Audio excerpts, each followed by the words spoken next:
Hi friends, ఈరోజైతే మేము కట్టంపాడికైతే వచ్చాం వాలీబాల్ ఆడడానికి. ఇదైతే మేము స్కూల్ చదువుకున్నాం అండి. ఇక్కడ 10th క్లాస్ వరకు ఇక్కడే చదువుకునింది. ఇక్కడైతే వాలీబాల్ ఆడడానికి మా డీసీ పల్లి వర్సెస్ కట్టంపాడు అయితే రెడీగా ఉన్నారు.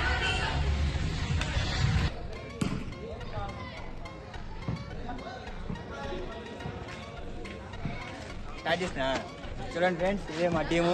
మాకు ఆట రాకపోయినా కూడా డీసీ పల్లి నుంచి ఇక్కడికి వచ్చాము. మాకు ఏం ఆనందం మాకే అర్థం కావట్లేదు. బాల్ ఎత్తర కూడా రాదు మాకు. వాలీబాల్ వచ్చాము మేము ఆ అబ్బాయి టీషర్ట్ తిరుపతి అనే అబ్బాయి నమ్ముకుని వచ్చాము ఇక్కడికి.